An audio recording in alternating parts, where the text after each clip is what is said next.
Assalamualaikum warahmatullahi wabarakatuh.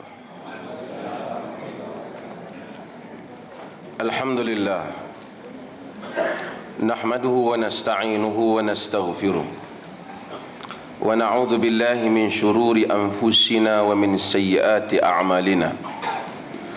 Man yahdihillahu fala mudilla lahu wa man yudlilhu fala hadiya lahu. أشهد أن لا إله إلا الله وحده لا شريك له وأشهد أن محمدا عبده ورسوله أما بعد. Hadirin dan hadirat yang dirahmati Allah Azza wa Jalla, kita beralih tempat daripada Ampang ke sini kerana ruang ataupun kerana ruang masa yang tertentu, dan insya-Allah kita akan sambung semula perbahasan kita di dalam Riyadhus Salihin, dan bab yang berikutnya ialah babu hifzis sitr, bab menjaga rahsia.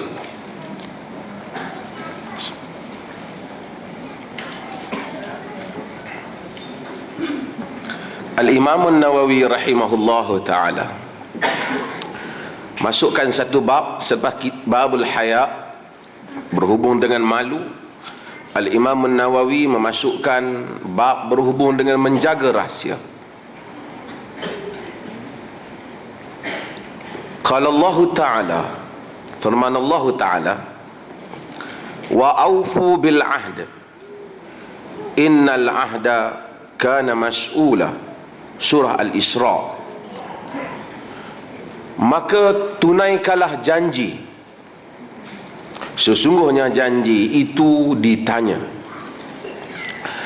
Perkataan al-ahd, janji, yang merangkumi apa-apa saja janji. Sama ada manusia ada janji antara dia dengan Allah sebagai hamba dengan Tuhannya. Janji kita di atas kalimah syahadah dalam mentauhidkan Allah. Janji kita mengikut Rasulullah sallallahu alaihi wasallam, ataupun janji kita dengan orang lain. Ramai orang mungkin berfikir tentang di akhirat kelak Allah Ta'ala akan tanya tentang puasa, tentang salat, tentang haji, tentang zakat, dan mereka lupa bahawasanya Allah Ta'ala akan bertanya tentang janji.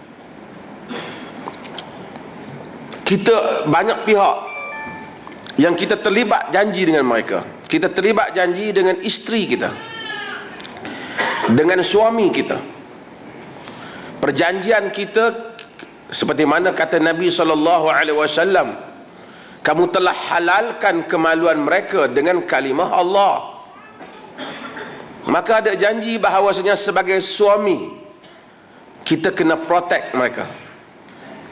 Sebagai suami kita kahwin kerana kita tahu bahawasanya peraturannya kita mesti memberikan makan, minum, tempat tinggal dan pakaian kepadanya. Itu janji. Mungkin isteri tak berani persoalkan kita, kita suami yang garang umpamanya, tetapi Allah Ta'ala kata dia akan tanya tentang janji itu. Saya sebut banyak perkara, isteri pun sama, tapi untuk suami itu, dan kita akan pergi pada beberapa perkara yang lain. Janji antara benda yang suami mesti buat, dia mesti bagi makan, pakai. Bukanlah tiap-tiap hari tukar baju baru, taklah, tapi dia pakai dengan kadar sebagaimana manusia lain pakai. Dan dia kena bagi shelter, tempat tinggal, tempat pelindungan yang khusus untuk isteri dia. Sama ada dia sewa rumah ataupun dia beli rumah, dia kena siapkan, dia kena provide tempat tinggal untuk isteri. Kalau dia kahwin, dia bawa isteri pergi duduk rumah mak dia, dan itu bukan tempat tinggal yang mana selesa untuk dia, dan lalu berlaku perbalahan kerana dia tak mungkin ada dua permaisuri untuk satu dapur.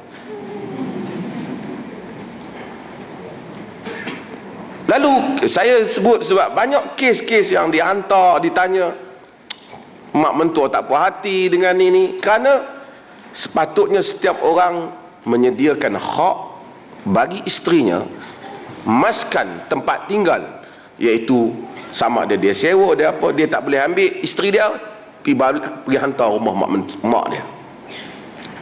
Melainkan rumah yang luas, rumah mak dia tu pun dia yang beli, dan kemudian ada bilik yang tersendiri, urusan yang tersendiri, dan ini adalah tanggungjawab yang difardukan oleh syarak.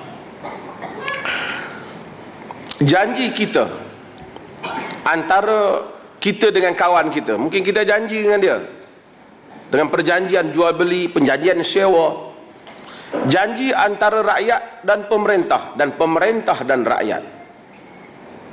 Sebab itu disebut ahd, janji. Zaman tu pun disebut ahd, zaman, kerana tempoh, ikatan. Sebab itu hadirin dan hadirat sekalian, mungkin orang rasa, ramai orang ceramahkan cerita Allah Ta'ala tanya tentang salat, tentang puasa, tentang haji. Tapi ini pilihan raya dekat, kita bagi tahu Allah Ta'ala tanya juga tentang manifesto pilihan raya. Kerana kita janji. Allah kata dalam Al-Quran, innal ahda kana mas'ula, janji akan disoal. Tak kira lah belah mana pun buat perjanjian, macam mana kau janji, kau kena buat. Dan ini adalah merupakan tanggungjawab yang Allah berikan. Dan Imam Nawawi sebut hal ini terutamanya apabila kita janji untuk jaga rahsia orang. Wa an Abi Sa'id Al-Khudri radhiyallahu an qala qala Rasulullah sallallahu alaihi wasallam, inna min asyarrin nasi 'inda Allah manzilatan yaumal qiyamah ar-rajula yuqdi ilal mar'ati wa tuqdi ilaihi thumma yanshuru sirraha, rawahu Muslim. Daripada Abu Sa'id Al-Khudri radhiyallahu an, sahabat Nabi sallallahu alaihi wasallam, katanya Rasulullah sallallahu alaihi wasallam bersabda, inna min asyarrin nasi indallahi manzilatan, sesungguhnya di kalangan manusia yang paling jahat di sisi Allah kedudukannya yaumal qiyamah, pada hari kiamat. Tak boleh naik atas pentas, duduk pentas ni tidak menjadi rebutan. Kerusi saja yang menjadi rebutan.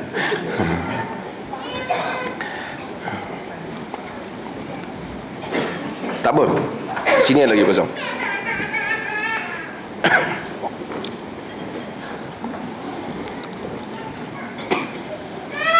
Sabda Nabi sallallahu alaihi wasallam, sesungguhnya antara sejahat-jahat manusia manzilatan, kedudukannya di sisi Allah Azza wa Jal, ialah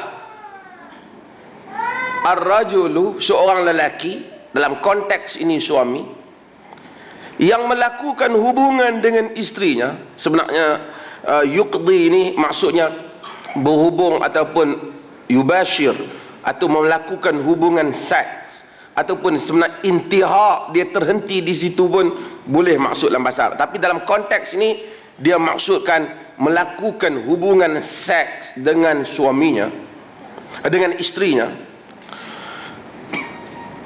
Wa tuqdi ilaihi, dan istrinya melakukan hubungan seks dengannya. Summa yanshuru sirraha, kemudian dia menceritakan dia tentang rahsia hubungan mereka. Nabi kata ini antara orang yang jahat kedudukannya di sisi Allah, sebab dia langgar, dia membuka rahsia yang disuruh tutup oleh agama. Ada orang, mungkin orang Islam berakal tak berlaku, tapi mungkin ada manusia yang rendah nilainya. Dia buat hubungan seks dengan isterinya, lalu dia pergi cerita kat kawan dia apa yang berlaku. Kalau dia sekadar sebut perkataan umum, umpamanya semalam aku berhubung dengan isteri aku, Quran agak lunak gunakan perkataan yang agak subtle supaya tak terlalu nampak berat ketika nak menggambarkan hubungan-hubungan ini. Ataupun dia cerita sebenarnya semalam, buatlah dia kata perkataan yang hampir jelas lah, dia semalam aku berjimak dengan isteriku, tanpa satu keperluan. Member tak tanya apa tak sama, memang abang.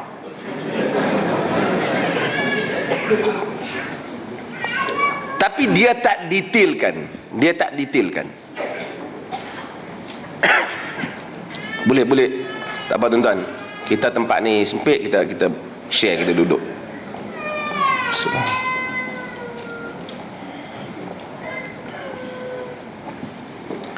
Kawan dia tak tanya, dia sebut satu perkataan, ataupun dia sebut perkataan lain. Dia kata aku lakukan hubungan seks dengan isteri aku.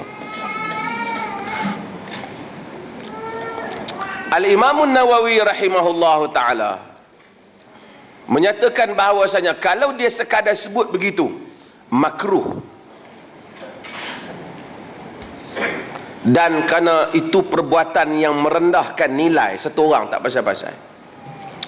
Kalau dia detailkan tabiat isterinya, pasangannya, sama juga isteri kalau detailkan tentang suaminya.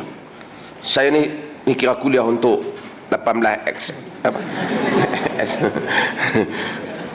Kalau dia sebut umpamanya, ni para fuqaha sebut, umpamanya suami saya, dia cerita cepat inzal umpamanya, ataupun cepat climax, dia sebut, dia cerita tentang tanpa ada sebab, mereka haram kan, kerana dia buka rahsia orang. Ataupun dia ceritakan tabiat suami dia, ataupun suami dia ceritakan tabiat seks isteri dia. Nabi kata ni antara orang yang jahat. Benda ni bukan benda boleh duduk cerita, pi duduk sembang minum kopi, cuba hang cerita hang punya, bagi aku cerita aku punya. Ni tak boleh. Terus duduk pi buat kerja merepet macam tu. Dan mereka masukkan perbuatan ini minal kabair, termasuk dalam senarai dosa besar. Pasal orang Islam ada maruah, ada nilai. Orang Islam, suami isteri Islam romantik, itu betul. Tapi dia tak perlu cerita kawan. Dia tak perlu cerita kawan. Dan perbuatan itu termasuk dalam dosa, melainkan jika dia diminta oleh hakim untuk mensifatkan di mahkamah, ataupun dia bertanya kepada ahli fatwa, alim yang dia nak kena cerita benda itu supaya orang ni dapat bagi fatwa, maka itu tidak menjadi masalah. Allah Subhanahu wa ta'ala menyebut la yuhibbullah al-jahra bis-su'i minal qawli illa man zulim. Allah Ta'ala tak suka berterang-terangan dalam perkataan yang tak elok, yang buruk, kecuali orang yang dizalimi. Kecuali orang yang dizalimi. Bila dizalimi, dia boleh cerita. Wa an Abdullah bin Umar radhiyallahu an. Tentu ada kitab sebagian. Tak apa. Hafal ya.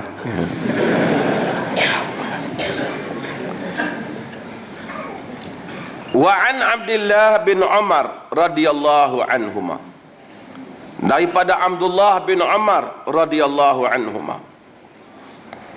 Abdullah bin Umar, ni hadis ni panjang, saya akan potong dia sikit. Abdullah bin Umar ialah anak kepada Sayyidina Umar. Dia adik kepada Hafsah Hafsah isteri Nabi, Hafsah bintu Umar. Dia lahir lebih kurang 3 ataupun 4 tahun qabla al-bi'thah, sebelum Nabi dibangkit menjadi Nabi. Pasal zaman tu dia tak ada lagi hari bulan, macam saya sebut tuan-tuan. Kalender hijrah ni datang kemudian, zaman Nabi tak ada tahun bila, tak ada. Dia kalau sahabat nak ingat pun dia kata sebelum Nabi dibangkitkan, tarikh tak ada. Jadi mereka pun tak buat sambutan lah zaman tu. Jadi mereka tak ada. Jadi dia, kakak dia Hafsah 5 tahun sebelum Nabi dibangkitkan lahir. Jadi artinya masa Nabi berhijrah, umur mereka, kalau Hafsah lebih kurang umur dia 18 tahun, Ibnu Umar mungkin 17 ataupun 16, muda sikit lagi.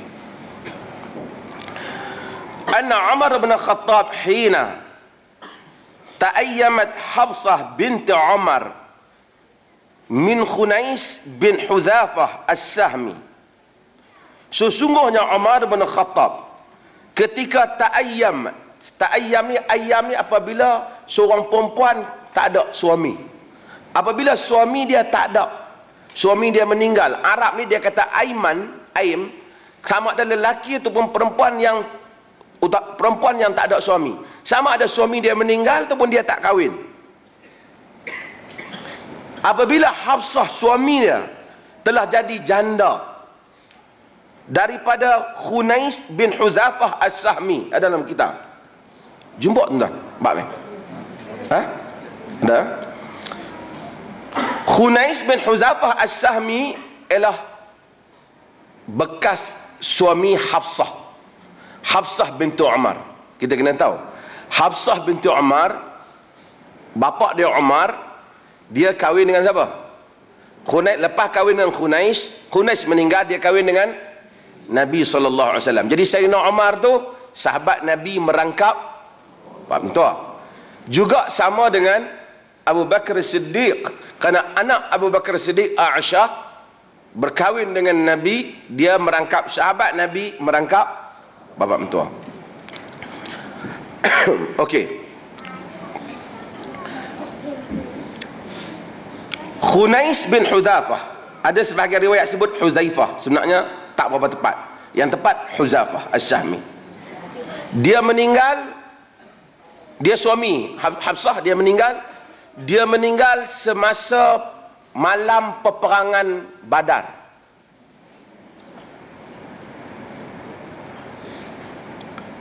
Dia meninggal selepas beberapa bulan daripada peperangan Badar. Bukan malam, beberapa bulan peperangan Badar.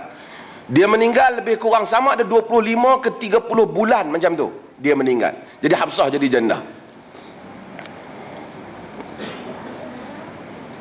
Saya duduk tengok tempat. Boleh ada? Tak boleh share kerusi. Kerusi parlimen je tak share. Kopi kita boleh share. Ni depan ni boleh duduk, InsyaAllah.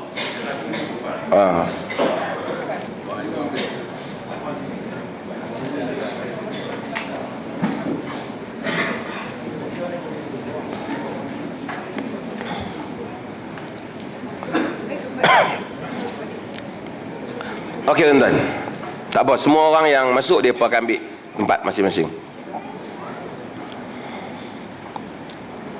Dia meninggal, selepas dia meninggal, Khunais ni meninggal, Hafsah jadi janda. Wa kana min ashabihi sallallahu alaihi wasallam. Khunais ni antara sahabat Nabi. Sebahagian riwayat kata kemungkinan dia meninggal disebabkan kerana dia cedera semasa peperangan Badar. Sebahagian ahli sejarah tak berapa pasti perang Badar atau perang Uhud, yang penting dia cedera. Kemungkinan besar menurut Ibn Hajar Al-Asqalani, Khunais suami Hafsah ni selepas peperangan Badar, maksudnya dia cedera kerana peperangan Badar. Tuan-tuan, 1400 tahun yang dulu sejarawan Islam melalui riwayat boleh trace peristiwa. Walaupun kadang-kadang mereka berbeza pendapat, tapi banyaknya collection of narrations banyaknya himpunan riwayat membolehkan mereka mengkaji tentang latar-latar sahabat ni. Sebab alhamdulillah, maka bila sebut nama, ahli sejarah akan tahu di mana orang-orang ni. Khunais ni di kalangan sahabat Nabi. Fatuwfiya bil Madinah, dia meninggal di Madinah. Faqala Umar bin Khattab, ataitu Uthman bin Affan fa'aradtu alaihi Hafsah. Kata Umar, aku pun datang kepada Uthman bin Affan, aku tawar Hafsah ke Uthman. Ini salah satu benda yang kita akan sebut benda yang dianggap tradisi baik di dalam sejarah salaf, iaitu menawarkan anak perempuan kepada lelaki yang baik. Jadi siapa-siapa yang ada anak perempuan dan lelaki baik-baik macam ni, boleh tawarlah. Menawarkan kepada Uthman bin Affan. Dan kita tahu Nabi SAW, dalam riwayat Bukhari, Anas cerita bahawasanya ada seorang perempuan ja'a ila Nabi SAW, fawahabat nafsaha lin Nabi, dia offer diri dia, fa'aradat nafsaha alaihi SAW. Dia kata, Rasulullah, dia kata, ya Rasulullah, alaka bi hajah. Ni dalam majlis ramai-ramai ni, dia bangun, dia kata, Rasulullah mau dah ambil saya sebagai isteri. Anak Anas kata, wallahu ta'ala alam, barangkali anak Anas ni dia tak sebut bintu Anas, anak Anas. Sebahagian ahli sejarah hadis kata kemungkinan namanya Aminah. Dia kata ma aqalla hayauha, alangkah kurangnya malu dia. Wa sau'ata, malulah duk pi tawar macam tu. Anas kata, diam. Hiya khairun minki, aradat nafsaha 'ala nabi sallallahu, raghibat fi nabi sallallahu alaihi wasallam. Diam, dia lebih baik pada engkau. Dia berkenan kat Nabi sallallahu alaihi wasallam. Dalam riwayat yang lain, Nabi tak terima. Ada beberapa tempat yang Quran juga cerita, imra'atan muslimatan in wahabat nafsaha lin nabi wa in arada nabi an yastankihaha khalisatan laka min dunil mu'minin. Wanita yang menawar dirinya kepada Nabi, jika Nabi mau nak kahwin dengan dia, khas untuk Nabi, tidak lagi untuk orang lain, yakni jadi ummahatul mu'minin. Dia tawar. Cuma dalam bahagian riwayat menyebut Nabi diam, Nabi tak terima tawaran itu bagi kes ini. Dan kemudian ada orang angkat tangan Rasulullah, berdiri, Rasulullah kalau tak mau bagi kat saya lah. Nabi tanya, kau ada apa? Nabi kata, izhab waltamis walau khatiman min hadid. Pergi cari walaupun cincin besi, bagi ada mahar. Pergi cari, tak ada. Dia kata, tak ada Rasulullah. Dia susah dia. Dia kata, baju dah aku bagi separuh. Rasulullah kata, kalau bagi separuh pun tak boleh nak buat apa kat dia, nak buat apa. Akhirnya dia tak ada. Perempuan ni pun setujulah, bukan Nabi paksa, perempuan ni pun mau dia. Akhirnya Nabi kata, apa yang kau ada daripada Quran? Dia kata, surah kaza wa kaza. Madza ma'aka minal Quran, apa yang kau ada? Nabi kata, Nabi jadikan Quran itu sebagai mahar. Maksudnya knowledge ada value. Knowledge hari ini kita tahu, orang ada knowledge ada harga. Knowledge boleh menghasilkan wang, knowledge boleh menghasilkan harta. Sebab tu Nabi terima pengetahuan dan jadikan ia sebagai mahar. Kes ini Sayyidina Umar, Hafsah yang pertama dia offer pada Uthman bin Affan. Faqala, kata Uthman, sa'anzur fi amri falabistu layaliya thumma laqiyani qala qad badali alla atazawwaja yaumi hadha. Bila Umar offer dekat Uthman kata, nanti aku nak tengok macam mana. Sa'anzur ni tengoklah, aku nak tengok fi amri, nak tengok macam mana. Dan dia beberapa hari kemudian aku pun jumpa dia. Dia kata, aku rasa macam tak mau kahwin lagi lah hari-hari ni. Osman sebenarnya dia ada isteri tapi meninggal. Siapa isteri Osman? Siapa dia? Ruqayyah binti Rasulullah. Osman dia kahwin dengan anak Nabi SAW, Ruqayyah, yang Melayu panggil Roqyah.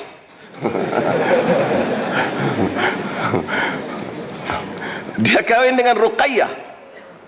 Jadi dia meninggal. Sebab tu Osman tak terlibat. Osman ketinggalan dalam peperangan Badar. Suatu peperangan yang begitu hebat nilainya. Sebab menjaga Ruqayyah sakit. Dan Ruqayyah meninggal pada malam-malam Badar. Dalam sebahagian riwayat kata Osman, dia lepas Ruqayyah tak ada, dia duduk berkenan kat seorang, iaitu Ummu Kalsum, seorang lagi anak Nabi SAW. Tapi tak dapat Umar kahwin dengan dia. Tapi dia bila tawar pada Hafsah, Osman tak mau. Tapi dia cakap elok lah, dia kata aku rasa tak kahwin lagi kot. Kita pun macam tu lah, kalau orang tawar anak orang kat dia kata, tak padan nak pakcik yang bagi kat saya, jangan apa perangai macam tu. Kata saya tak apa cukup duit lagi ke apa, tak apa lah, cakap elok lah. Macam mana Tok Namiah?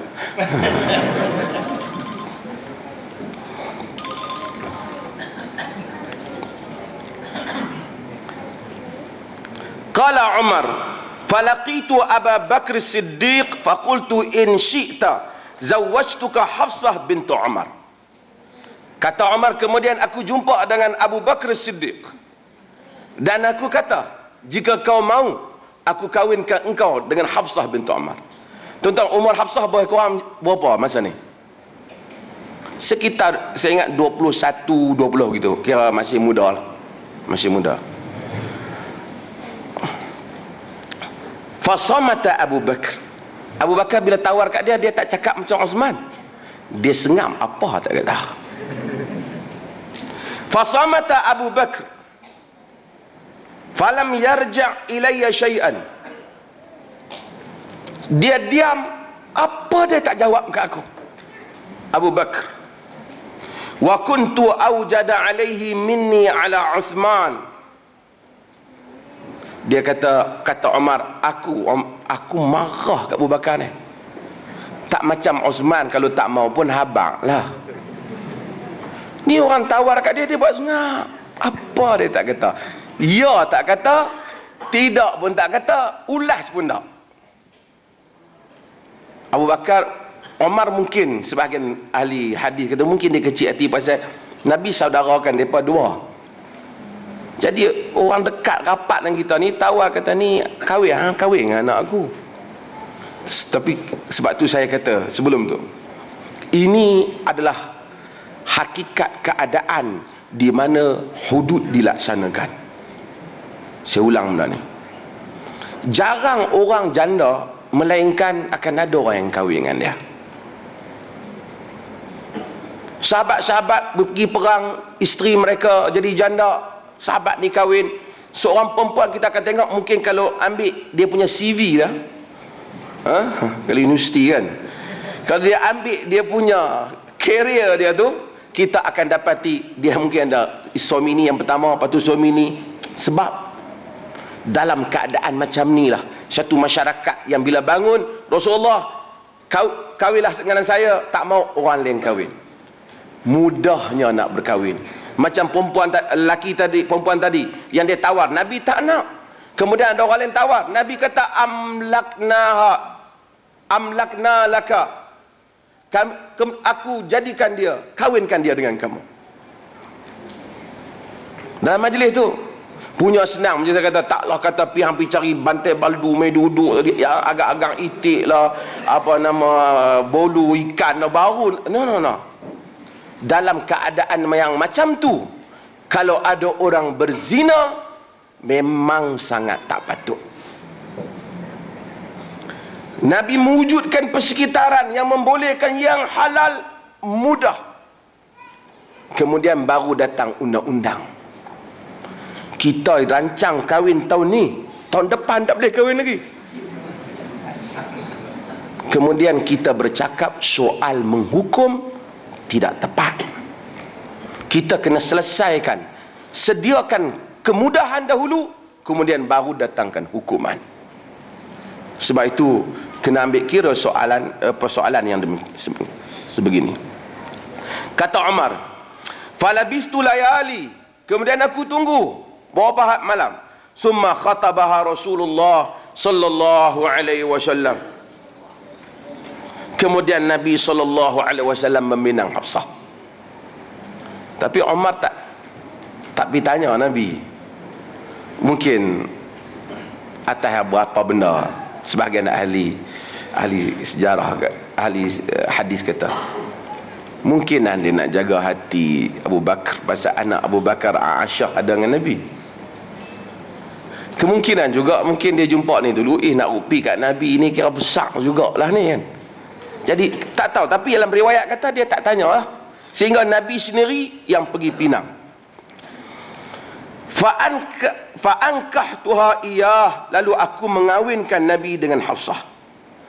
Falaqiyani Abu Bakr faqala la'allaka wajadta alayya hina aradta alayya Hafsah falam arji' ilaika syai'an. Kemudian aku jumpa dengan Abu Bakar. Abu Bakar kata kat aku, barangkali kau marah kat aku kot, pasal bila hang tawar Hafsah kepada aku, kau tawar Hafsah pada aku tak jawab apa. Kata Abu Bakar. Qala Umar, na'am, betul, aku memang marah pun, tak jawab, kata. Qala Abu Bakar, kata Abu Bakar, fa innahu lam yamna'ni an arji'a ilayka fima aradta alayya illa anni kuntu alimtu anna Rasulullah sallallahu alaihi wasallam qad dzakaraha falam akun li ufshi sirra Rasulillah sallallahu alaihi wasallam walau tarakaha Rasulullah qabaltuha, rawahu Bukhari. Kata Abu Bakar, sebenarnya bukan apa yang aku tak jawab tu, hanya disebabkan yang menghalang aku ialah kerana aku pernah mendengar, kerana aku tahu Nabi SAW pernah menyebut Hafsah. Abu Bakar dia dekat, bila Nabi sebut tu dia tahu, sebut cara berkenan. Tak salah. Saya kadang-kadang orang dia fikir dalam Islam ni bercinta salah. Tak betul tu. Ni geng-geng muda ni. Bercinta tak, ini nature manusia, tabiat dia. Agama membimbing. Agama tak suruh pergi menikah dengan orang yang kita tak cinta. Tak boleh kata ham nikah bila kemudian fikir-fikir cinta kemudian. Dia tak boleh. Sebab tu Nabi kata idhab wanzur ilaiha, pergi dan lihat dia. Tak boleh kahwin yang orang kita tak nak. Kemudian kita kata adinda kena tahu, kanda kahwin dengan adinda bukan kerana cinta tau, kerana nak membalas malah dendam kepada apa ayahanda. Tak boleh lah macam tu.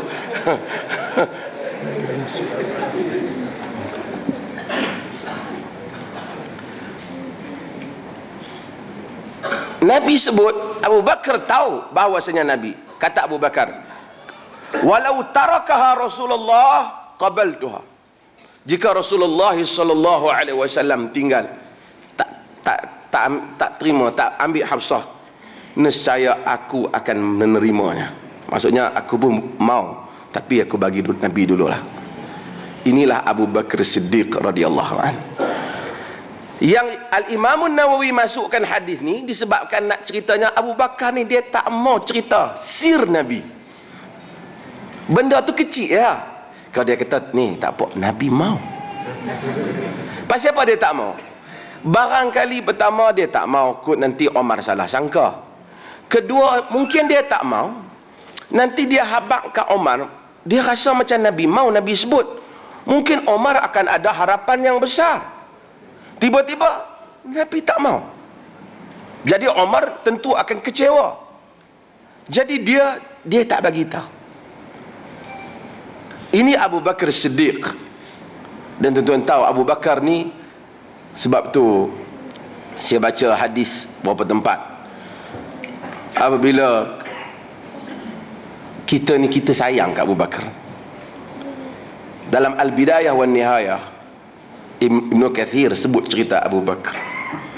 Dia kata Abu Bakar Siddiq, satu hari dia lebih kurang 38 orang di masa di peringkat zaman Mekah, mereka minta untuk pergi ke Masjidil Haram nak istiharkan Islam.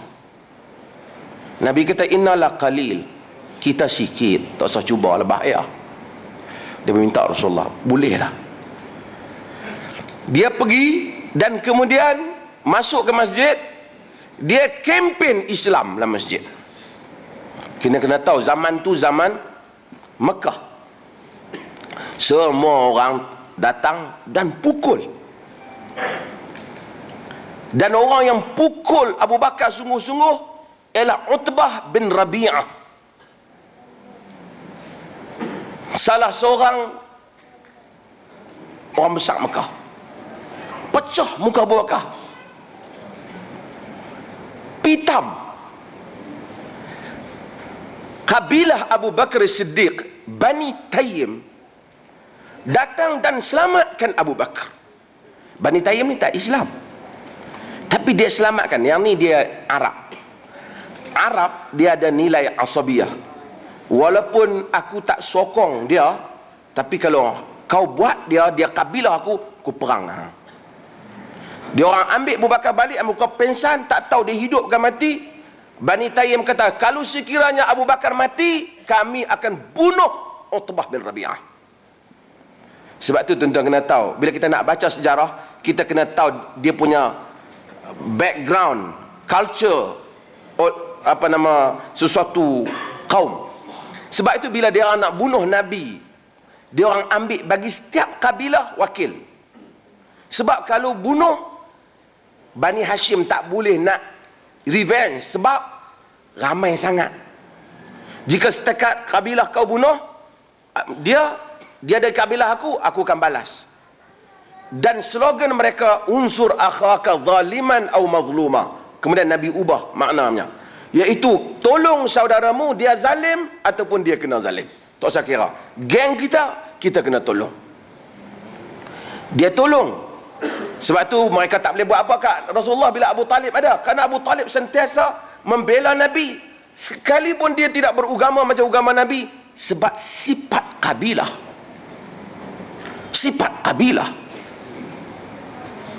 Hadirin yang dirahmati Allah, Bani Tayyim ambil dia,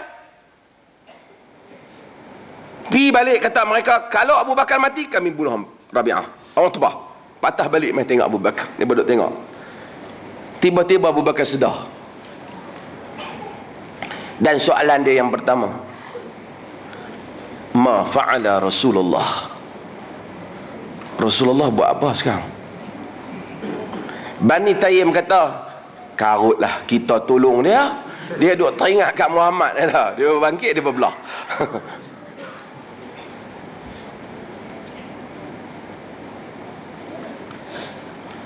Lepas tu mak Abu Bakar datang. Mak Abu Bakar tengok Abu Bakar kata, ma fa'ala Muhammad, ma fa'ala Rasulullah. Muhammad buat apa? Kata mak dia, ma li ilmi bi sahibik, aku tak tahu cerita kawan hang tu. Mak dia tak Islam. Abu Bakar, mak dia pujuk dia, nak ubatkan dia. Dia kata, minta tolonglah pergi kepada Ummu Jamil, iaitu Fatimah binti Khattab. Fatimah binti Khattab, adik Sayyidina Umar. Dia masuk Islam masa peringkat awal, dia masuk Islam. Sayyidina Umar tak masuk, dia masuk dah. Ingat cerita yang kena pukul tu? Dia masuk dah. Sebahagian cerita tak betul. Orang kata Sayyidina Umar tanam anak perempuan dia. Ni Hafsah anak perempuan dia hidup.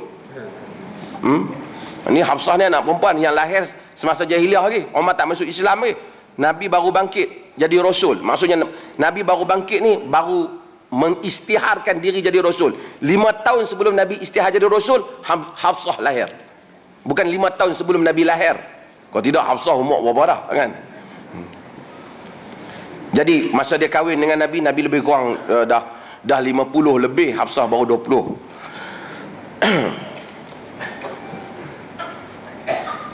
Dia minta pergi kepada Fatimah binti Khattab. Mak dia pergi pada Fatimah. Dia tanya, apa keadaan Muhammad? anak aku Abu Bakar suruh tanya. Kata Fatimah, ana la adri man Abu Bakrin wala Muhammad bin Abdullah. Aku tak kenal siapa dia Abu Bakar, siapa dia Muhammad bin Abdullah, aku tak kenal. Sebab apa? Peringkat tu peringkat zaman kerahsiaan. Nak kena jaga rahsia. Nabi masa tu duduk di rumah Al-Arqam bin Abil Arqam. Bukan Arqam kita ni. Al-Arqam bin Abi Arqam. Tuan-tuan, ramai kita kalau tanya sahabat-sahabat lain kita mungkin kenal, tapi kita tak berapa tahu tentang sejarah Al-Arqam bin Abi Arqam. Sebab apa? Sebab kerahsiaan itu sehingga nama dia tak berapa famous. Kerana rumah dia digunakan tempat Nabi bersembunyi dengan sahabat untuk buat aktiviti. Masa tu barangkali tauliah ke apa tak ada ke apa, dia jadi dia begini. Dia sembunyi. Sebab dan Al-Arqam bin Abi Arqam ni bukan kabilah yang baik dengan kabilah Nabi. Quraisy duk agak semua tempat, tapi dia tak sangka Al-Arqam bin Abi Arqam. Bila tanya Fatimah, Fatimah kata, aku tak kenal anak hang. Aku tak kenal siapa Muhammad bin Abdullah ni. Ini orang strategi. Jangan kita betul benda ingat, kan? Sahabat dia ada strategi dah. Kemudian dia kata, kalau kau mau, dia kata kat mak Abu Bakar, kau bawa aku pergi jumpa anak kau. Aku nak tengok. Dia bawa pergi jumpa Abu Bakar Siddiq radhiyallahu an. Bila pergi jumpa, dia tengok muka Abu Bakar kena pukul teruk. Dia kata, sesungguhnya kaum yang buat inna qauman nalu bika hadha la ahli fisqin wa kufrin. Sesungguhnya pok yang buat kat kau macam ni memang jahat, kafir betul ni. Memang pula kan. Wa inni la arju an yantaqimanna lak an yantaqimanna Allahu laka minhum. Aku harap Tuhan balaslah depa ni.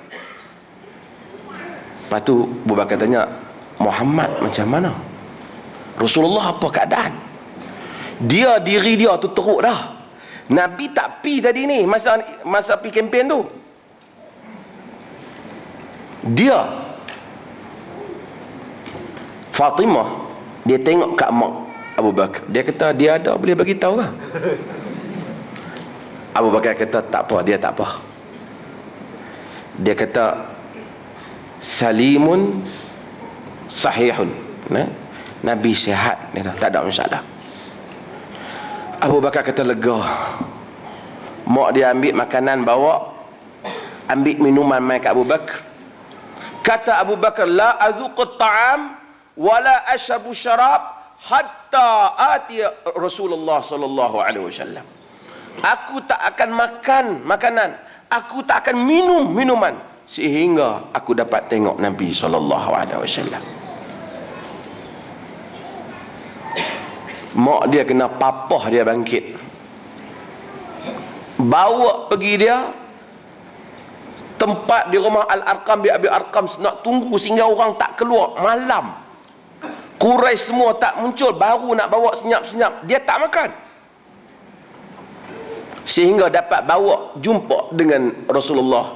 Rasulullah tanya dia apa cerita, dia kata tak ada apa-apa melainkan kesakitan, pukulan orang jahat pada muka aku. Tuan-tuan, Abu Bakar Siddiq radhiyallahu an. Sebab tu kita bila tengok Syiah maki Abu Bakar, kita sensitif. Ini hati sanubari umat.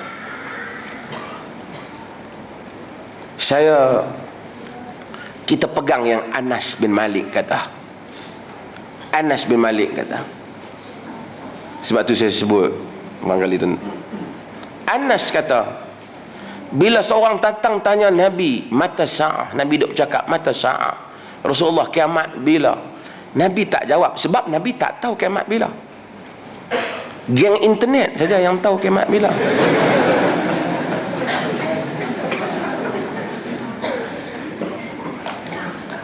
Nabi tak tahu.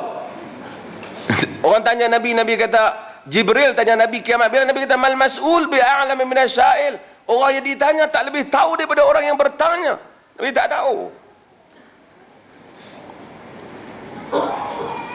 Jibril tak tahu, Nabi pun tak tahu. Kalau ada orang kata orang ramal tak jadi tahun 2012, 2013, memang bohong. Sebab dia tak mungkin tahu. Nabi tak tahu. Kalau ada hadis sebut bila tarikh kiamat, hadis palsu. Saya sebut banyak. Ni hadis, antara hadis palsu ni, tarikh kiamat, bulan sekian, tahun sekian akan berlaku peristiwa sekian, suara sekian, bintang di langit sekian. Kalaupun tak mengaji hadis banyak, dengar bunyi macam tu, boleh confirm palsu. Kata ulama hadis, mana saja hadis, kata Al-Imam Ibn Qayyim, yang menyebut tahun sekian, bulan sekian akan berlaku sekian, itu palsu. Tapi Nabi kata apa? Tuan-tuan, itu bukan derma untuk saya ke apa. Saya tahu, saya itu saya lupa nak sebut. Sebab kadang-kadang saya tahu sebagai orang mungkin tanya, Dr. Hasri buat duit lah. Jangan.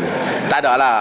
Ini pasal yang ni dia tak dapat percuma. So dia orang bayar untuk dewan, untuk macam-macam urusan lagi. Mungkin juga dia orang bayar tiket kapal terbang saya tak boleh nafi. Okey. Anas kata, Nabi tak jawab, tapi Nabi tanya dia, "Madza a'datta laha?" Kau siap apa untuk hadapi kiamat? Badui ni kata, "Ma a'dattu ghaira anni uhibbullaha wa rasulahu." Aku tak siap apa melainkan aku sayangkan Allah dan Rasulnya. Nabi kata, "Anta ma'a man ahbabt." Engkau bersama dengan orang yang engkau sayang. Kata Anas, "Ma farihal muslimun farhahum bihadzal hadis." Tak pernah orang Islam seronok macam seronok dengan hadis ni. Suka macam suka dengan hadis ni. Iaitu anta ma'aman ahbab, engkau bersama dengan orang yang kau sayang. Kata Anas, "Ana uhibbu Rasulullah wa Abu Bakr wa Umar wa arju an ub'atha ma'ahum wa in lam af'al mithla a'malihim." Aku sayangkan Rasulullah, aku sayangkan Abu Bakar, aku sayangkan Umar. Aku harap Allah bangkitkan aku di hari kiamat kelak bersama dengan mereka, walaupun aku tak beramal macam amalan mereka. Ini benda yang orang Islam paling seronok. Kita sayangkan sahabat, kita sayangkan orang saleh. Seperti mana kata Imam Syafi'i, "Uhibbus salihina walastu minhum." Aku sayangkan orang saleh walaupun aku bukan di kalangan mereka. Tawadhu' Imam Syafi'i. La'alli an anala bihim syafa'ah. Mudah-mudahan aku mendapat syafa'ah dengan mereka. Kita tahu kita amalan tak banyak, dan kita juga tahu kita tidak saleh, tapi kita sayang orang saleh. Kita sayang Nabi, kita sayang sahabat-sahabat Nabi. Kita baca Abu Bakar Siddiq, kita sayang kat dia. Dan saya nak cerita, nak sebut cara Abu Bakar Siddiq tadi, bila dia tak mau makan dan minum, bukan Nabi larang, jangan makan dan minum sampai jumpa, Nabi tak kata. Tetapi itulah manifestasi cinta yang luar biasa. Setiap orang dia ada cara yang tersendiri dalam nak melahirkan cinta kepada Nabi sallallahu alaihi wasallam. Agama antara ghulu dan kecuaian, antara melampau dan kecuaian. Ada orang melampau sehingga melakukan bid'ah-bid'ah yang tak diizinkan oleh agama. Ada orang cuai sampai langsung tak ada satu nilai penghormatan yang baik untuk Nabi SAW. Kita tak boleh buat ibadat khusus kepada Nabi. Kita tak boleh buat apa yang Nabi tinggalkan ibadat, yang tu kita ikut. Tetapi itu tidak bererti kita dilarang untuk melahirkan bentuk kecintaan dalam cara yang berbagai-bagai. Ada orang, saya selalu sebut contoh, umpamanya dia ada Quran, dia beli Quran yang paling cantik, yang mahal, kemudian dia letak Quran dia baca tu pun di tempat yang begitu terhormat. Kalau dia tanya, adakah agama suruh dengan baldu? Agama tak suruh. Tapi oleh kerana dia ada satu feeling, rasa cinta dan hormat yang luar biasa, selagi dia tak kata disunatkan Quran dibalut baldu, Dia tak kata yang tu, tapi itulah cara dia menzahirkan cinta. Maka itu ada baik untuk dirinya sendiri. Begitu juga Nabi. Kita tak boleh, kita tak tambah dalam bacaan-bacaan dalam semayang yang mana ada Nabi kita nak tambah. Kok kita kita tak asyhadu anna sayyidina Muhammadar Rasulullah, tak payahlah. Anna sayyidina Muhammadar Rasulullah, tak, kita tak sebutlah, kerana Nabi tak sebut. Walaupun tak sebut tasayyud dalam azan. Tapi bila kita bersembang, kita sebut nama Nabi, kekasih kita, Habibuna, Sayyiduna, Rasulullah. Boleh tidak? Boleh. Abu Hurairah bila sebut, qala habibi wa khalili, kata kekasihku, sahabat aku yang rapat, Rasulullah. Itu manifestasi cinta yang dilahirkan dalam berbagai-bagai cara, yang kita hendaklah beza antara membuat amalan dengan menzahirkan cinta. Saya jawab hal ni kerana saya tengok ada aktiviti bila datang bulan Rabiul Awal. Ada orang, okey, memang ahli sejarah berbeza pendapat bilakah sebenarnya hari lahir Nabi SAW. Tapi kalau orang melahirkan manifestasi cinta, katakanlah orang anggap sekitar Rabiul Awal, dia tak buat ibadat khusus, tapi hari itu dia edarkan sejarah Nabi, dia edarkan ni. Kerana saya tengok di Pulau Pinang ada persatuan yang buat bagi kat non-Muslim buku tentang Nabi, bagi manis-manisan kepada mereka, tanda Nabi ni ialah Nabi perdamaian. Kerana sangkaan, dia orang bertanya saya kata, selagi awak tak kata disunatkan Rabiul Awal buat manisan, awak hanya untuk menjelaskan kepada mereka Nabi, itu semua tak mengapa. Seperti mana kita tak kata bulan Muharram kena buat bubur Ashura, tak apa. Buat nak makan, sendiri punya cerita. Tapi bubur Ashura tidaklah melahirkan, menunjukkan cinta pada Nabi Nuh.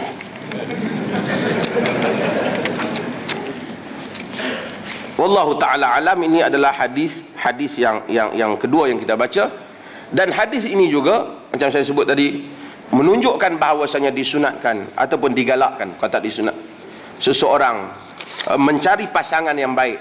Sekalipun wanita menawarkan dirinya pada lelaki, tidak dianggap aib dalam agama. Ataupun bapa menawarkan anak perempuannya kepada lelaki yang dianggap soleh, tidak dianggap aib di dalam agama. Kerana itu semua telah dilakukan oleh golongan salafus salih dalam mencari orang-orang yang baik.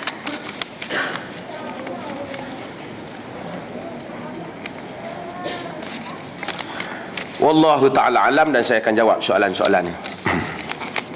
Pasal saya tahu ramai yang hafal, dia hafal 2 hadis je hari ni. Jadi kalau saya baca hadis ketiga, dia pun tak sempat hafal masa main tadi.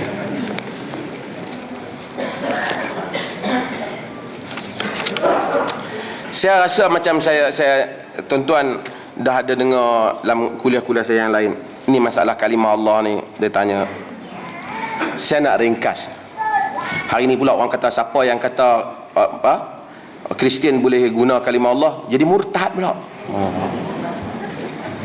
Kalau ia pun, tuan-tuan, saya nak ringkaskan, tak mau panjang pasal ini, saya jawab banyak kali jadi lenguh mulut dah jawab.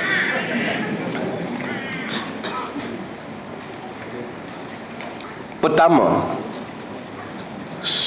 sebelum kita nak bincang Bible tak Bible ni, simple lah. Bila orang Kristian ni pergi sebut Al-Masih anak Allah, bila? Kemarin dulu ke? Mula dengan geng Penang tu ke? Ataupun dah lama? Bila? Quran kata, wa qalatil yahudu Uzair ibn Allah wa qalatin nasara al-masih ibn Allah. Kata orang Yahudi, Uzair anak Allah, bukan anak Rob, bukan son of God, son of Allah. Kata orang Yahudi, Uzair anak Allah. Kata orang Kristian, Al-Masih anak Allah. Artinya, kemudian Quran jawab mereka. Mereka kata sejak dulu ke, sebelum Nabi Mai kata dah. Cuma saya nak tanya, ada tak Yahudi dan Kristian di Madinah? Ada tak? Mereka hidup tak? Nabi benarkan tak daripada hidup? Laqad kafara allazina qalu innallaha salisu salasah. Kufurlah orang yang menyatakan Allah tiga daripada yang tiga. Dia kata bila? Dulu ke? Bila? Sebab tu mereka dinamakan ahlul kitab. Musyrikin, orang yang mensyirikkan Allah. Sebab apa dia syirik? Kerana dia kata di samping Allah, beside Allah there is another God. Di samping Allah ada Tuhan yang lain. Maka dia dinamakan dengan musyrikin. Kalau dia tak percaya langsung Allah, yang itu nama etis. Sebab tu belum ni, jangan keluar lagi, dengar pergi habis tu. Dah tak ada keluar saya saja ya. Provokasi pilihan raya. Kita, sebab itu Dr. Qaradawi apabila dia bercakap hal ni, dia heran. Dia kata macam mana tak boleh? Allah sebut alhamdulillah rabbil alamin. Segala puji bagi Allah, Tuhan, bukan Rabbul Muslimin, Tuhan orang Islam. Tuhan, tuan-tuan kalau pergi ke negara Arab, tuan-tuan tengok Bible dia, memang Allah. Bukan mula kemarin dulu, sebelum Nabi lagi. Kalau tuan-tuan jumpa Kristian Arab, Daud, Ibrahim, Sulaiman, alhamdulillah dia sebut. Okey, itu adalah realiti. Orang kata keliru. Yang keliru Tuhan tak jelas akidah ya. Takkan akidah taslis Trinity. Memang kalau nak kira, memang ada keliru. Bukan kata nama Allah dalam Bible, nama Nabi. Orang kata Nabi tak apa, Allah yang tak boleh. Nabi mempercayai para rasul rukun iman juga tahu. Dah kami tak masuk, tu hang punya masalah. Tapi nama mereka ada. Saya bukan bela mereka, saya tak bela. Tuan-tuan dengar dulu. Saya nak cerita itu adalah realitinya. Quran, sebab tu Quran sebut. Allah kata fawailul lil ladzina yaktubuna alkitaba bi aydihim thumma yaquluna hadza min indillah liyashtaru bihi thamanan qalila fawailul lahum mimma katabat aydihim wa wailul lahum mimma yaksibun. Celaka orang yang menulis kitab dengan tangan mereka kemudian menyatakan ini daripada Allah. Siapa dia tu? Yahudi dan Nasrani. Celakalah apa yang mereka tulis dan celakalah apa yang mereka kerjakan. Bukan ini daripada Tuhan, ini daripada mereka kata sejak zaman Nabi. Tapi mereka hidup dalam masyarakat. Tapi itu adalah theologian dialog dalam Quran, dialog teologi, dialog akidah dalam Quran. Maka berlaku dialog dalam Quran, Quran jawab akidah mereka. Banyak lagi, sebab tu tuan-tuan tengok dalam Quran kata, Allah kata, wala in sa'altahum man nazala minas sama'i ma'a fa ahyal ar min ba'di mautiha la yaqulunna Allah qul alhamdulillah bal aktsaruhum la ya'qilun. Jika ditanya mereka siapa yang menurunkan hujan daripada langit dan menghidupkan bumi setelah mati, tanya musyrikin, la yaqulunna, mereka akan menyatakan Allah. Quran kata apa? Tangkap mereka. Quran kata apa? Nak qulil alhamdulillah, kata alhamdulillah, mengaku no.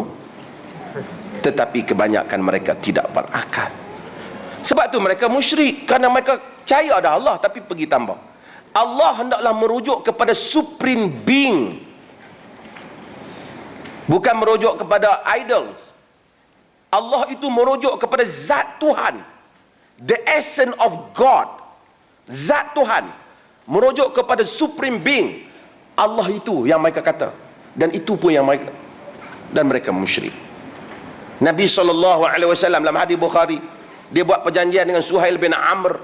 Suhail bin Amr, dia wakil musyrikin, buat perjanjian Hudaibiyah. Ali tulis. Bila nak tulis, Nabi kata tulis Bismillahirrahmanirrahim. Suhail wakil musyrikin kata, nahnu la nadri ma Bismillahirrahmanirrahim. Kami tak tahu apa dia ni Ar-Rahman Rahim ni. Tulis Bismikallahumma, tulis dengan namamu ya Allah. Suhail minta. Pasal dia punya Quraisy, semua yang tu dia tulis. Dia perjanjian dia, Bismikallahumma, dengan namamu ya Allah. Ali tak mau padam. Nabi kata, Ali, tulis. Lain riwayat, Ali tak mau. Lain kali sebahagian riwayat kata, Nabi tanya Ali, yang mana Ar-Rahman Ar-Rahim? Nabi padam. Nabi terima hak dia tulis. Perjanjian kan? Perjanjian. Okey. Itulah apa yang dimaksudkan, bukan ulama Malaysia, ulama dunia dah respon kes ni, kata memang boleh disujud orang bukan Muslim nak panggil Allah. Tuan-tuan dengar bagi habis, jangan kita habis. So, kalaulah sekiranya kita tengok satu orang bukan Muslim kata, hari ini Tuhan Allah bagi turun hujan, janganlah kita pergi buat laporan supaya dia ditangkap. Tak payahlah kata, tak boleh, ni nama khas kami saja. Kau kena cakap, hari ni tokong bagi turun hujan. Boleh kita bagi dia betul, kita bagi dia sesat lagi. Dia main melawat kita, may Allah bless you. Oi, dia kata jangan duk kata benda ni, sebut nama Tuhan hang. Tak betul. Dia dah sebut betul dah, kita nak bagi salah pula. Dan saya sebut, kalau langsung non-Muslim tak boleh sebut, secara praktiknya, secara nas, setelah nas, kita dengan negara kita, lagu-lagu negeri ada nama Allah. Takkan bila sampai tan lagu tu, marilah kita menyanyi. Kan kita dulu, Assalamualaikum dan salam sejahtera. Sekarang salam apa? Salam satu Malaysia. Banyak. Salam petang, salam Isnin, salam Rabu, salam petang Rabu, salam pukul 12. Esok tambah lah semua apa nak tambah. Okey. Kita takkan nak kata kita akan menyanyi lagu negeri, lagu Penang tak ada masalah. Lagu negeri, dan kepada yang Muslim menyebut Allah, pada yang bukan Muslim hendaklah di tempat Allah tu menyebut nama Tuhan masing-masing. Macam tu. Okey. Bila kita tahu hal ini, secara basically-nya mereka boleh, kalau mereka merujuk kepada Tuhan yang Supreme Being. Kita mungkin takut sekali dia ambil nama tu, dia pergi buah pahat kat Batu Cave pula. Kita kata yang tu tidak merujuk kepada Supreme Being. Yang tu boleh ada garis panduan. Okey. Sekarang kepada siapa dia nak bubuh dalam Bible? Sana God. Kenapa nak terjemah Allah? God Tuhan lah. Patutnya kalau okey, kita mungkin fikir pelik sikit, macam ada hidden agenda. Betul tak? Tapi boleh tak kerajaan buat satu peraturan, walaupun boleh, tapi di Malaysia oleh kerana ada keadaan tertentu, negeri ni tak mau benarkan. Itu undang-undang kerajaan, tak apa, buatlah. Tapi jangan kata agama tak benarkan. Tuan-tuan faham tak? Kata keadaan kita tak mau tension, lalu kita tak benarkan. Jangan kata siapa yang benarkan murtad. Kalau macam tu, murtad habis geng hampa juga di Sabah dengan Sarawak, kerana dah guna lama dah. Sabah dengan Sarawak, Bible Melayu mereka memang Allah. Bila kita sana tak apa, boleh, sana tak ada masalah. Apa dua hukum? Sebab tu saya kata, hujah dengan ilmiah kata macam ni, dari segi agama memang boleh. Tapi oleh kerana di Malaysia ni akan timbul keadaan keliru dan keadaan huru-hara, dan orang akan tak puas hati, kerajaan buat peraturan. Kerajaan tak ada masalah. Siang hari, matahari panas, terang terik benderang, disuruh kita pasang lampu motor, kita pasang je lah.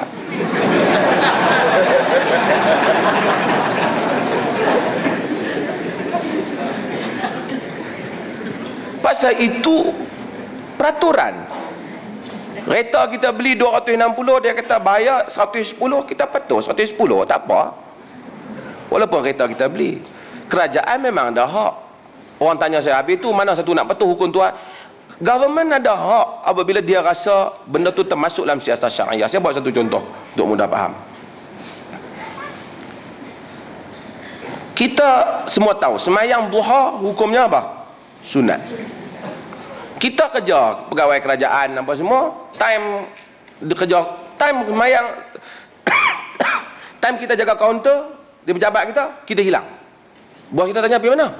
Pergi semayang duha, sampai sunat pun tak erti. Kita pergi bubur kat dia. Buat tak marah dah. Pejabat ni aku tak bagi orang semayang duha. Bukan dia tentang kalau dia kata pasal apa? Pasal kalau hampa sembahyang duha, orang main ni tak ada. Hampa kerja time ni, time bekerja. Sembahyang duha sunat. Yang ni gaji hampa makan dengan aku. Boleh tak dia buat peraturan? Boleh. Boleh. Tapi kalau dia kata sembahyang duha ni merepek, yang tu tak boleh. Sembahyang duha ni agama tak bagi, tu tak boleh lah.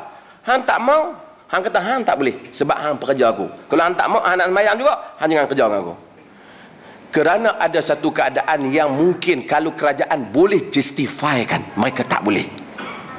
Kita boleh accept lah. Tapi bila orang kata benda ni agama tak boleh, seakan-akan dunia semua salah, tinggal Malaysia betul. Jadi kalau tuan-tuan tengok Rahmat Syami kata, "Pak macam Haji sudah sihat. Oh, Haji bagus, banyak doa sama Tuhan Allah." Rahmat Syami hanya nak cakap macam ni, hang sebut balik nama Tuhan hang. Nak kata itu ke dia? Kita pelik. Saya tak apa, orang tak. Jangan kita buat benda yang kita nampak macam tak apa cerdik kan. Banyak uniform kita, topi ada Allah Muhammad, polis, tentera. Non-Muslim pun pakai. Non-Muslim pakai, bertulis tu non-Muslim pakai. So kita kadang-kadang habaq betul-betul. Memang boleh dari segi Islam, tapi di Malaysia keadaan tak mengizinkan. Tak usah bagi. Patut argue lah di parlimen. Kenapa? Tak apalah. Jangan pergi kata macam setengah orang kata tak boleh non-Muslim masuk masjid. Dia pun heran. Kapet dia pasang, kubah dia pasang, bumbung cat dia buat, habis siap pasang, haram masuk.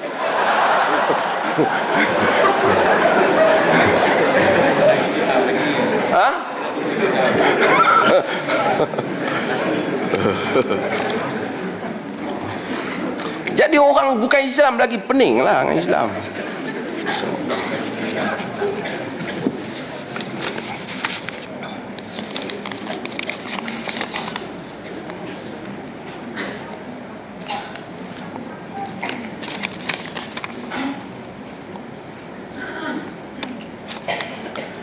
Tentang golongan LGBT. Ini Panadol apa ni? Apakah teori yang terbaik?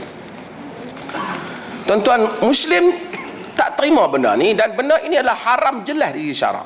Kita tak ada beza. Kalau ada seorang kata sebenarnya laki kahwin dengan laki ni sebenarnya bukan haram, makruh, murtad dah. Murtad dah. Cuma kita mungkin berbeza. Bagaimanakah pendekatan dalam menangani benda ni? Kita perlu nasihat orang, perlu dialog, perlu bagi tahu orang. Kerana kita nak mengubati masalah ni. Ada orang jadikan ini sebagai isu, tapi kita fikir sebagai Muslim, kita nak kena selesaikan masalah umat ni. Kita tak beza tentang hukum, kita beza mungkin tentang macam mana nak mendekati mereka.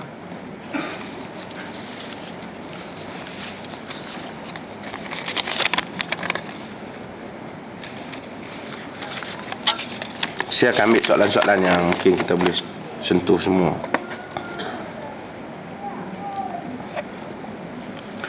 Amalan sujud sajdah yang diamalkan oleh Nabi. Sujud sajdah ialah sunnah apabila kita melalui surah-surah ayat-ayat yang mana Nabi SAW sujud.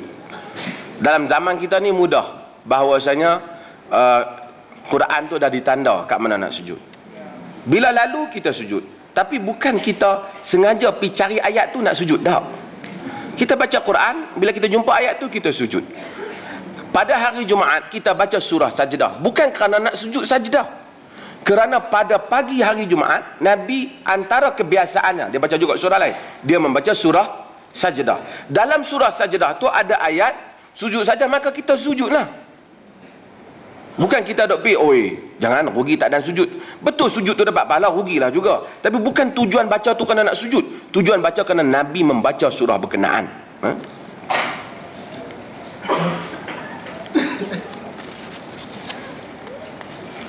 Penggunaan vaksin yang diragui status halalnya tetapi perlu untuk mencegah penyakit. Tuan-tuan, ada beberapa perkara. Ada ulama berbeza pendapat tentang ubat-ubatan ini. Satu pendapat menyatakan semua yang berasal daripada yang haram ini ia haram, melainkan darurat lah. Satu pendapat terkenal di Eropah, fatwa Eropah cenderung kepada fatwa ini, iaitu dia benda yang telah berlaku proses istihalah, dia panggil. Proses di mana dia tak benda tu lagi, dia bukan pergi ambil babi bubuh dalam kapsul, ambil daging dia sendiri bubuh dalam tu kita makan, dia bukan yang tu. Proses yang dah tak ada dah. Saya buat satu contoh mudah. Contoh dulu. Baja najis tai ayam bubuh di pokok pisang. Lalu pokok pisang membesar jadi buah pisang. Adakah buah pisang sama dengan najis tai ayam? Tak. Dia panggil istihalah. Termasuk juga arak bertukar menjadi cuka. Jadi sebahagian mereka consider benda ni istihalah, kerana apabila dia telah berubah totally di sudut chemicalnya, dia dah berubah, bukan sifat dia lagi. Ada yang membenarkan. Jadi ada dua pandangan. Tak apalah, oleh kerana kita nak jaga, kita nak tak mau. Kalau kita rasa ada option, kita ambil yang satu lagi. Kalau tak ada option, agama izinkan. Tak, kita tak disuruh tunggu mati. Dan kemudian doktor, bila tanya doktor, ubat ni doktor halal ke haram? Doktor kata, saya pun tak berapa tahu lah.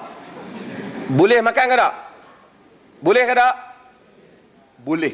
Kerana asal dalam agama semuanya haram sehingga terbukti, semuanya halal sehingga terbukti haram. Tapi dia kata tak tahu. Ada orang kata, ada tak jadi, tak kuat. Nanti ada orang kata lah, takutlah lagi anak saya termakan dia jadi benak semua hidup. Tuan-tuan, tak payahlah. Kalau benda Tuhan tak haram, kita tak tahu, Allah tak haramkan. Kalau dia termakan pun Allah ampunkan, dia tak tahu, kita tak tahu. Kalau kerana termakan sedikit khinzir, kalaulah kita consider macam tu, jadi benak semua hidup. Orang bukan Islam makan berekok-ekok dah khinzir, dapat A penuh Pak Isa. Dia bukan soal periksa kita dah pergi pikiran kita ke tempat lain. Ia soal halal dan haram, bukan soal benar tak benar. Yang lebih haram tu makan rasuah tu, haram.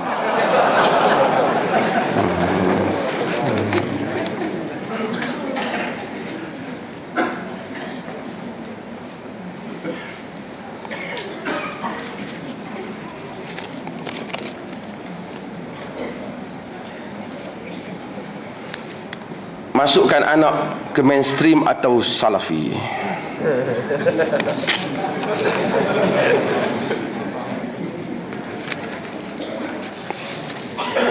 Saya ke Singapura, tinggal seminggu di rumah mentua saya. Saya lakukan zuhur 2 rakaat di rumah, solat jamak zuhur dan asar 2 campur 2 di rumah. Di rumah mana? Rumah mentua lah. Solat jamak Maghrib Isya 3 campur 4 di rumah. Ni apa dia ni? Saya ingat macam soalan objektif. Bulatkan di mana?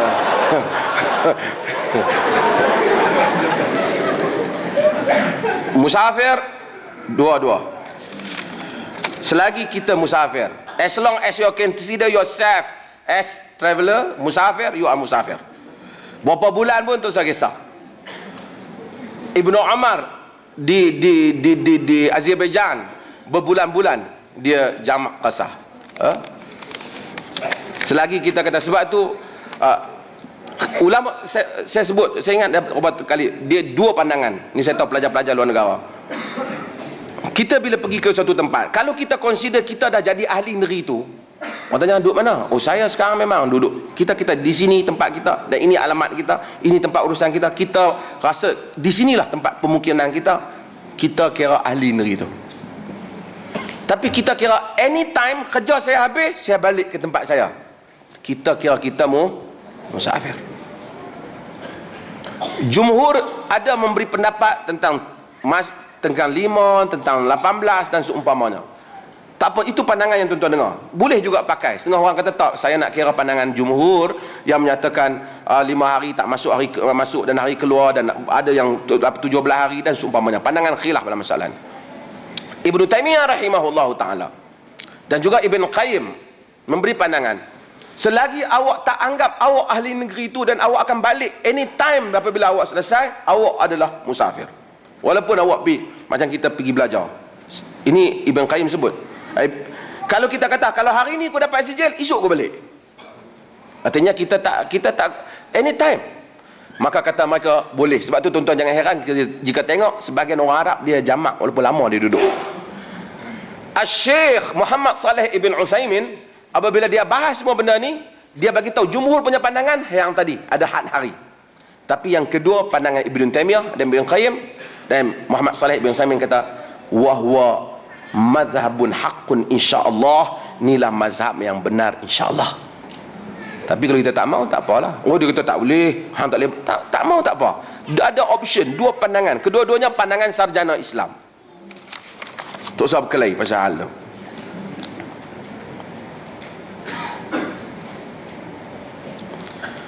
Apa yang boleh orang muda lakukan untuk mempelajari Islam, memperjuangkan Islam yang tulen? Banyak benda orang muda boleh buat, yang mana orang tua dah tak boleh buat.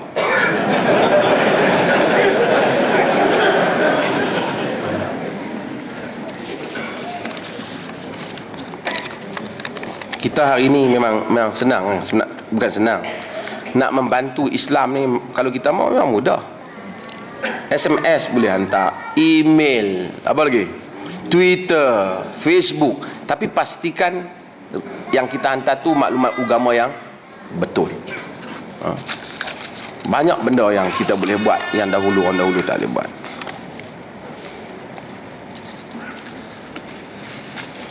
Seperti sedia maklum, hayat imam-imam mazhab 4 yang besar ketika itu tiada kitab sahih Imam Bukhari dan Muslim. Soalannya, adakah mungkin terdapat semua hadis yang sahih pada awalnya Imam Malik, lalu mungkin pada zaman Imam Malik, lalu mungkin dalam proses jalanan periwayatan zaman berzaman hadis itu melalui jalan yang kurang sempurna, lalu hadis itu terjatuhkan darjat hasan atau dhaif dan selainnya. Ini agak detail. Siapa yang boleh tangkap faham. Ada tak kemungkinan? Kemungkinan tu ada. Tetapi kebiasaan hadis mungkin pada peringkat awal, level awal, Nabi, sahabat kepada tabi'in, mungkin rawinya tak berapa ramai. Tapi apabila selepas tabi'in, ataupun kadang-kadang mula dengan sahabat, selepas tabi'in, selepas atba'ut tabi'in, anak murid dia akan banyak. Kalau dia dianggap dhaif pada satu turuk, pada satu tariq, pada satu sanad jalan, pada satu periwayatan, dia kemungkinan kita akan jumpa pada jalan yang lain. Muwatta' Imam Malik umpamanya, apa yang ada dalam Muwatta' ada juga di dalam kitab-kitab sahih yang lain. So masalah ini, dan katakanlah mungkin ada hadis yang jadi dhaif, mungkin, kita mungkinkan, tapi secara pembuktian ia dhaif. Kita kata mungkin dulu tak dhaif. Ini siapa yang belajar hadis, saya nak bagi faham macam mana. Saya nak simpulkan. Nabi lafazkan hadis, didengari oleh sahabat. Sahabat lafaz hadis, didengari oleh anak murid sahabat. Anak murid sahabat lafaz hadis, didengari oleh anak murid sahabat, iaitu tabi'in, atba'u tabi'in dan seterusnya, sehingga sampai pada kita. Macam mana kita nak nilai hadis tu? Kita nilai berdasarkan kepada latar rawi. Umpamanya hadis yang selalu saya duk sebut, Al-Bukhari kata haddatsani Humaidi guru Al-Imam Al-Bukhari, nama dia Abdullah bin Zubair. Qala haddatsani Sufyan, kata dia telah mencerita pada aku Sufyan. Humaidi tak jumpa Nabi, Humaidi jumpa Sufyan. Sufyan kata qala haddatsani Yahya bin Sa'id, kata Sufyan telah mencerita padaku Yahya bin Sa'id. Yahya bin Sa'id tak jumpa Nabi. Qala Yahya bin Sa'id haddatsani Muhammad bin Ibrahim At-Taimi, Muhammad bin Ibrahim At-Taimi yang menceritakan kepada aku, dia pun tak dengar. Dia kata, qala haddatsani Alqamah bin Waqqas, telah menceritakan kepada aku Alqamah bin Waqqas. Alqamah bin Waqqas pun tak dengar Nabi. Qala sami'tu Umar bin Khattab 'ala al-mimbar, aku mendengar Umar di atas mimbar. Qala Umar, sami'tu Rasulullah sallallahu alaihi wasallam yaqul innamal a'malu binniyat. Sesungguhnya amalan dengan niat. Rangkaian tadi daripada fulan kepada fulan kepada fulan kepada fulan kita namakan sanad. Melalui jalur sanad orang boleh trace tentang latar rawi. Dan mungkin itu dalam konteks hadis yang sahih. Ada hadis yang palsu, seperti adanya Nuh Al-Jami', adanya Kasir bin Kulayb, dhaif, dia tidak palsu. Dan ada beberapa orang lagi, bila dia ramai, ada senarai dalam ulama hadis, katakanlah setelah hadis tu sampai pada kita, pada penilaian kita, dia dhaif. Dhaif lah, tak ada masalah apa. Kalau kita tak beramal pun, itu pun palsu. Kita tak beramal, kita tak disalahkan oleh Allah, kerana kita berdasarkan pada ilmu. Kita kata, mana tahu nak beramal dengan mana tahu macam mana? Mana tahu kot dulu kita. Tuan-tuan, kita boleh cerita sekarang kita cek A seorang yang bercakap benar, B seorang yang bercakap benar, C seorang yang bercakap benar, D seorang yang bercakap benar, E seorang yang pembohong. Kemudian mai kat kita F. Kita kata yang pembohongnya ni E, yang lain depan tu tak bohong. Kalau E pembohong, mungkin dia bohong sekali dengan nama-nama depan tu. Faham tak? Dia kata depan tu cerita, depan tu tak pernah cerita, tu kata pembohong. Jangan kita fikir secara ahli hadis lebih cerdik lah pada hadis ini. Sebab tu dia nama ini satu ilmu yang complicated, yang mesti mempelajari ini. Tuan-tuan tak boleh faham secara detail, melainkan tuan-tuan pergi ambil master dengan saya di USM.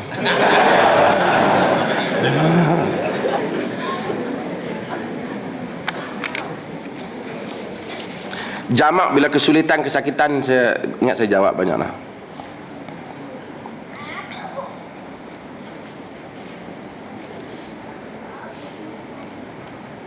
Pasal apa dia tulis balik nota saya mengajak?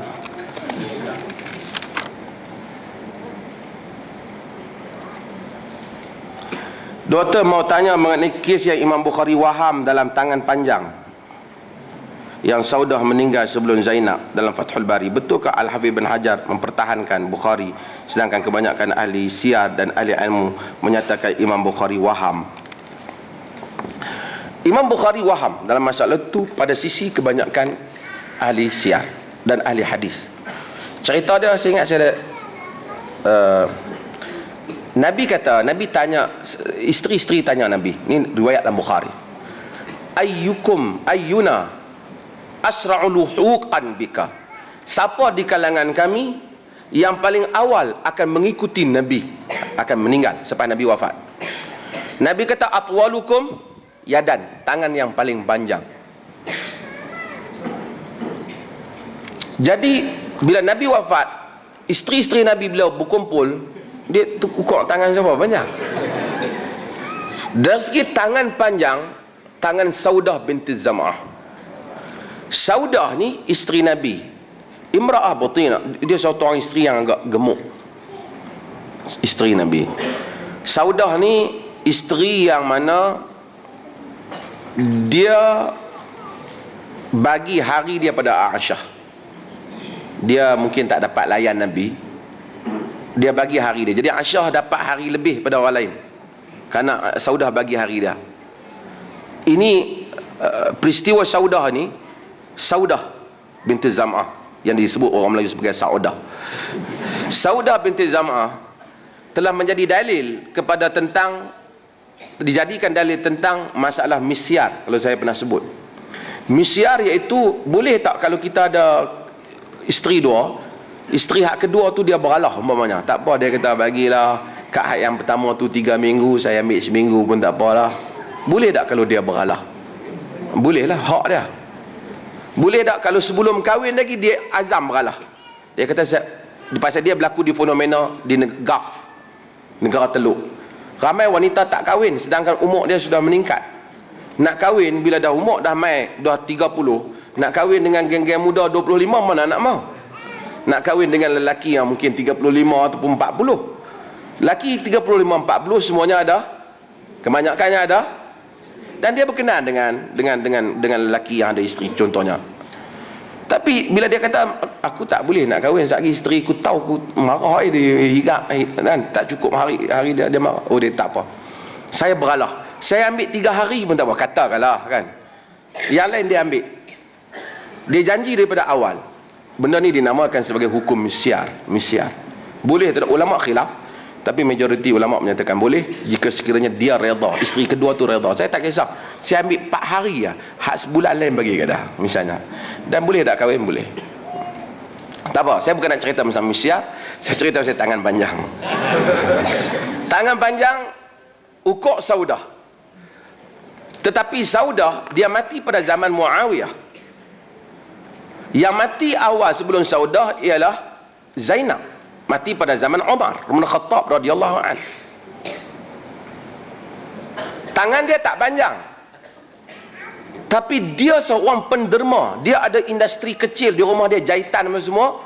Dia buat hasilkan duit dan kemudian dia derma Zainab Al-Kubra, isteri Nabi.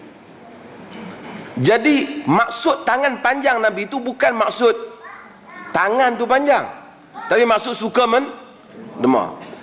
Maka ahli hadis apabila Bukhari menyatakan bahawasanya iaitu Saudah, ahli hadis tu menggunakan riwayat dalam Mustadrak dan selainnya menyatakan Bukhari waham ni keliru. Bukan dia penipu, dia keliru. Semua manusia kemungkinan keliru. Sebab bukan Saudah, sebenarnya Zainab. Tangan panjang tu bukan tangan panjang, maksud suka derma. Kerana proof dari segi semua ahli sirah, bukan Saudah yang mati awal, yang mati ialah Zainab. Jadi kalau tanya saya tak, dan kes ni setakat ni saya tak bersama dengan Hafiz bin Hajar. Saya bertama dengan majoriti para ulama sirah dalam hal ni.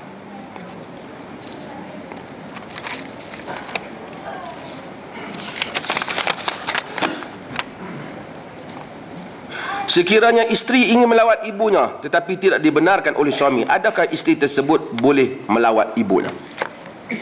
Ada apa cara? Pertama, cara elok kita minta ke dia. Dia ni kira pelik, dia tak bagi. Tuan-tuan, agama suruh kita kahwin dengan kita berkahwin dan ada suami.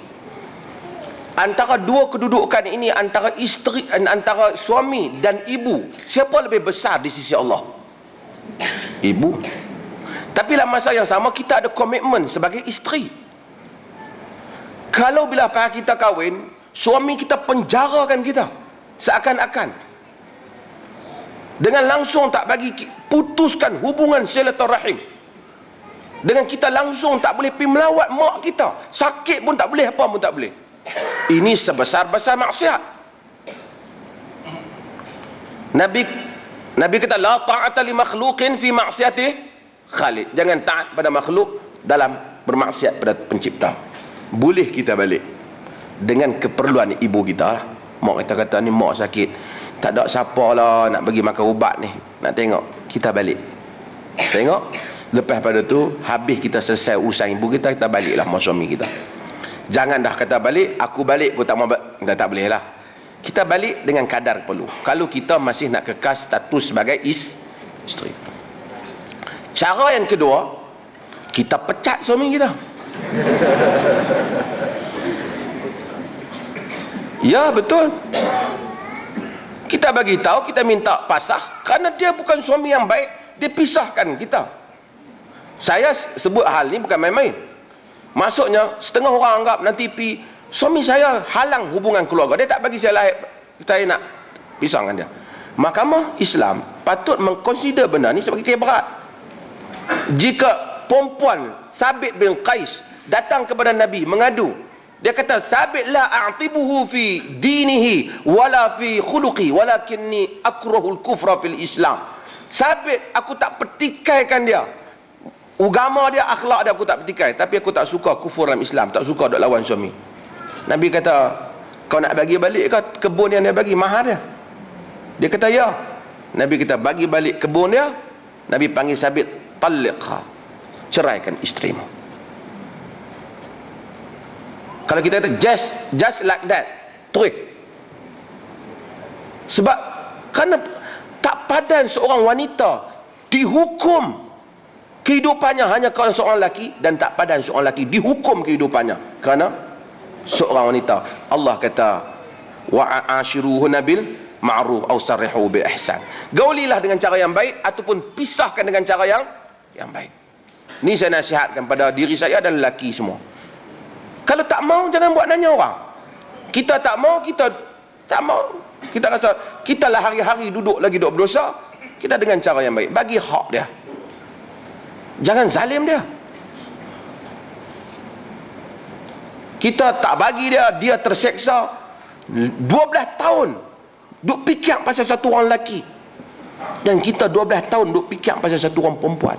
Lain kerja mau tak jadi. Tak padan. Umur pun bukan banyak dalam dunia ni. Sebab tu saya bukan nak suruh orang berpisah, tapi pi tengah tempat agama pi macam mana? Jangan aras Tuhan nanti nu bergugak. Mamat ni bercerai, aras Tuhan yang Maha Esa nak gegak kena hang sorak. Jadi lalu ramai orang kata tak adil, Islam tak adil, Islam tak adil, semua kuasa suami. Sebab tu kalau nak buat reform dalam negara ni, bahagian agama, antaranya benda ni kena buat.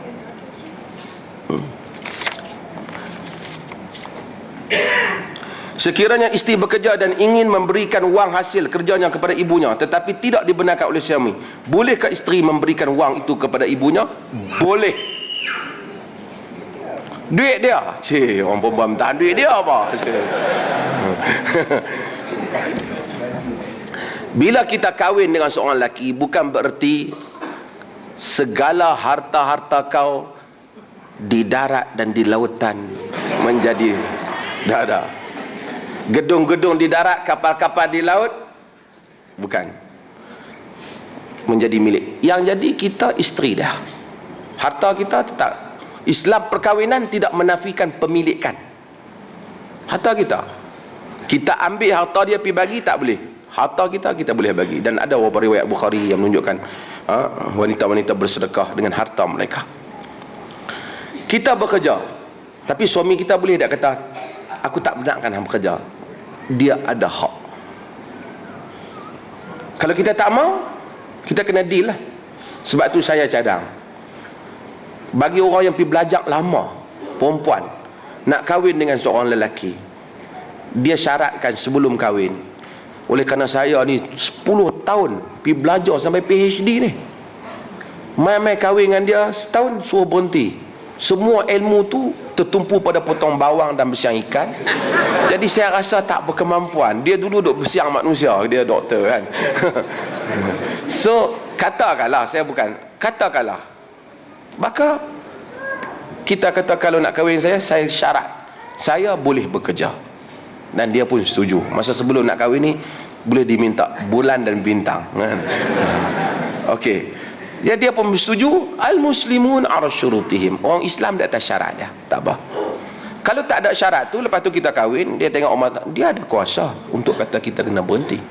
Kalau kita rasa nak pertahankan kerja kita, tak ada cara, kita kena minta supaya berpisah ya. Semua orang nampak, oh sikit-sikit berpisah. Saya bukan kata sikit-sikit berpisah, tetapi tak padan berkelahi dengan satu orang ni. Balik rumah bertengkar, duk pergi semayang masjid tak khusyuk, balik naik geram, pergi berjabat naik angin, teringat isteri. Isteri pun tak puas hati, teringat suami. Dan ini akan ada kesan-kesan buruk yang lain. Deal dengan baik benda ni daripada awal. Carilah yang kufu, yang sesuai dengan setiap orang. Wassallallahu alaihi. Ada soalan lagi tuan-tuan? Lagi ni soalan yang banyak saya tengok last. Tentang hukum murtad saya dah jawab dah. Yang mana saya jawab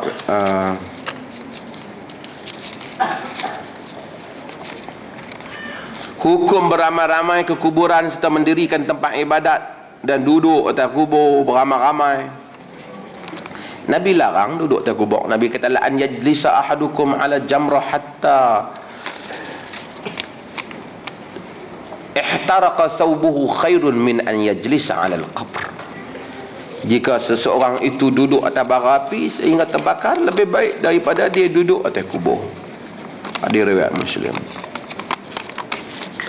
Tuan-tuan, agama last tak sebelah bawah. Agama, saya kata agama ini dia sangat luas dalam hal ini, vast. Kita manusia yang mati bukan bererti dia terputus, dia ada nilai. Sebab tu bila orang mati, kita tak boleh kata ni hang basuh pi dia macam mana pun, mati dah mamat kita ni, bukan boleh buat apa. Agama suruh elok-elokkan jenazah tu. Kok kita ambil dia pum balin bubur dalam kolah kan, kocok-kocok naik, kita aku mandi dah jenazah ni. Kan tak boleh. Lepas tu ada orang argue kita, lah dia bukan tahu pun dia mati dah. Tak, dia mati saya sebut berapa banyak tempat, dia mati tapi ruh dia punya soul masih lagi mengetahui tentang apa yang berlaku. Sebab tu Nabi bila jenazah Yahudi lalu, Nabi bangkitkan, Nabi kata alaysa nafsan, takkah dia juga nyawa? Sebab nilai itu kita balik ke akhirat, hatta buah yang kita makan di akhirat, di syurga, kullama ruziqu min samaratin rizqan qalu hadha alladhi ruziqna min qabl wa utubihi mutasyabiha. Quran sebut dalam surah Baqarah, setiap kali ahli syurga makan buah, dia akan kata, lah buah ni sama macam dengan dunia, sama di sudut bentuk, tak sama dari segi buah. Kita ingat rupa buah bila di akhirat tu. Takkan kawan kita tak ingat. Buah rambutan pun kita kenal. Ni lah macam rambutan kita kenal. Takkan bapak kita tak ingat. Kawan kita, member kita, yang buat baik dengan kita, girlfriend kita, boyfriend kita, semua kita ingat lah. Orang yang baik dengan kita, orang yang semua kita akan ingat. Bila kita mati, kita tak totally terus hilang pada dunia ini. Buktinya bila kita lalu ke kubur, kata Al-Imam Ibn Qayyim, kita buat apa? Kita bagi salam. Kalau setengah orang tak bagi salam, dia Fatihah, dia bagi salam. Tak apalah kan. Bagi salam. Assalamualaikum ya ahlad diyar minal mu'minin, kan? Wa inna insyaallah bikum lahiqun. Kenapa kita bagi salam? Kata Ibn Qayyim, kita tak bagi salam pada kayu dengan batu, kita bagi salam pada mereka. Sebab mereka boleh dengar salam. Kalau mereka tak dengar, tak ada pasal Allah suruh kita bagi salam. Sebab tu kita bagi salam. Sebab tu maka bila kita pergi duduk atas kubur orang, dia macam nilai tahana kat orang lah. Orang tahu kata kan, macam hang pelekeh aku lah. Nilai penghormatan kepada Muslim ada lagi walaupun dia dah mati. Sebab tu kita tak boleh maki orang mati, tak usah cerca dia, melainkan orang yang dicerca oleh Allah dan Rasul. Dia ada dua pok yang totally dry dalam benda ni, sehingga macam tak iktiraf langsung tentang ruh. Dan satu pok yang berlebih-lebihan, duk mintakan ruh pula. Manusia bila mati, dia tak pergi lagi ke dia di alam barzakh, transit. Dan sometimes manusia boleh berhubung melalui benda tertentu seperti mimpi. Kata Ibn Qayyim, terbukti ramai orang-orang soleh bermimpi berjumpa dengan ulama-ulama terdahulu, sehingga berjumpa dengan Syekhul Islam Ibn Taimiyah rahimahullah ta'ala. Maka tapi tak boleh pula, oh ni malam ni hampa buat sikit laksa, pak hang biasanya suka kukuk dia balik main makan sekali. Dah lah, yang tu merepek banyak lah, kan? Tapi kita kena tahu, artinya kita pergi ke kuburan, assalam, dalam hadis disebut apabila seorang tu pergi ke kuburan dan dia kata assalamualaikum, Nabi kata in kana ya'rifuhu fid dunya qala hadza 'arifu fid dunya. Jika dia kenal dengan ruh tu, dia akan kata ni lah ni isteri aku mai. Dia kata kat kawan dia, ataupun anak aku ni, oh ni kawan aku ni dulu baik ni. Nabi kata jika dia kenal di dunia, dia akan kenal masa kita bagi salam kepada dia. Dalam hadis Ibn Qayyim sebut, mudah-mudahan Allah Ta'ala rahmati kita, dan kita tak kata Allah kubur dia nak kira apa, tapi ada nilai di sudut itu. Wa sallallahu ala nabiyyina Muhammad walhamdulillahi rabbil alamin. Allahumma ja'al jam'ana hadha jam'an marhuma wa tafarruqana min ba'dihi tafarruqan ma'suma wa la taj'al minna syaqiyan wa la mahruma. Wa sallallahu ala nabiyyina Muhammad walhamdulillahi rabbil alamin.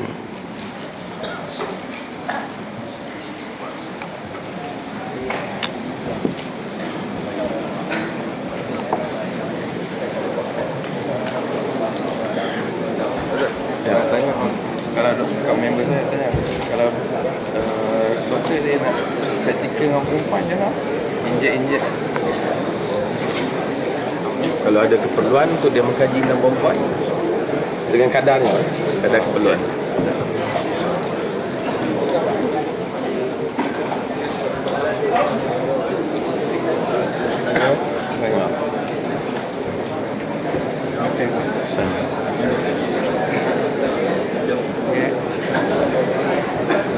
Masih jumpa lagi.